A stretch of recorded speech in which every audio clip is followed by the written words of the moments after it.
إلهي دمجنا هدافو مناسبة دندت كيسوي مدي آتك وبلادنا قبل ذلك ودن سجيمد كيمد دولة إثيوبيا كل كشنات لما بوفود كل الدول السوشيال رفتي مناسبة غالية لو على مساريو سلطان برخد عبد الشيبة إلهي هبركيو هنكدغو سلطانك حلك الله إجمدي قتا سخير قبطة أو وناكسن إلهي وقفضيديو إلهي بقرآن كيسكولي سبحانه وتعالى إنا عرضنا الأمانة على السماوات والأرض والجبال فأبين أن يحملنها فأشفقنا منها وحملها الإنسان إنه كان ظلوما جهولا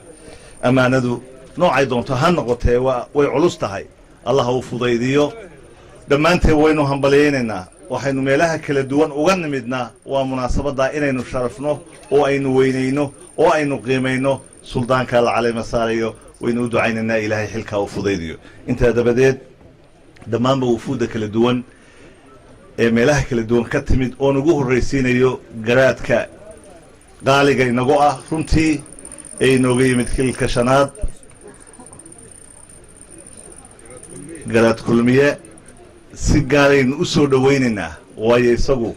meel fog buu inooga yimid soo dhawow waan ku leenahay garaad waad ku mahadsan tahay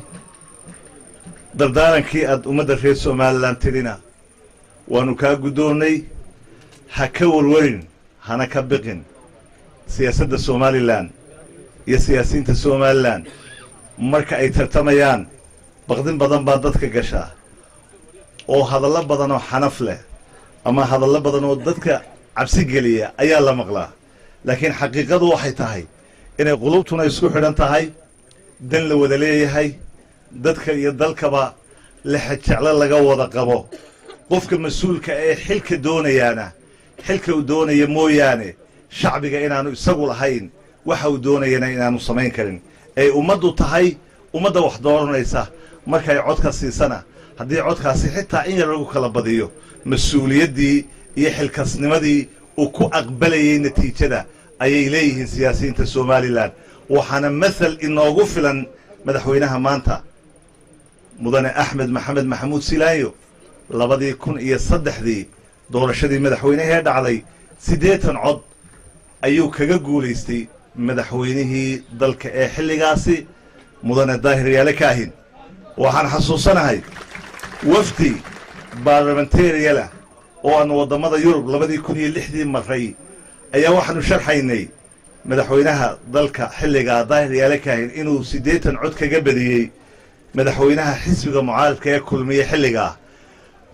waxay fahmi kari waayeen wadamadii reer Yurub 8 cod saddex jeer bay su'aal nagu celiyeen ma eed hadana tawsanba ma eed tawsanba 80 markii ugu dambeysay 80 niri oo inteena halkan fadhida 808 kun lagu dhow yahay madaxay qabsadeen waxana yiraahdeen kama dhacdo wadamada Yurub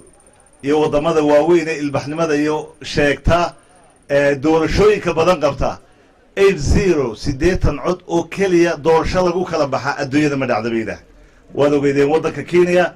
doorashadii ka dhacday 2007 markii muranku ka dhashay labadii nin ee tartamayay nina madaxweyne noqolaydi nina ra'iisul wasaare noqo Somaliland 8 cod oo kaliya ayaa madaxweynihii lagu siiyay hibadii iyo madaxnimadii muddo 7 sano ama 8 sano oo madaxweyne ku ahaa ninkii xilliga la tartamayo madaxweynaha maanta ayna xisbi mucaarada intuu noqday aan wax dhacay iyo riixdiday iyo dhibaato dhacday oo dalka ka dhacday haba yaraatay aanay jirin isaguna uu qalbi furan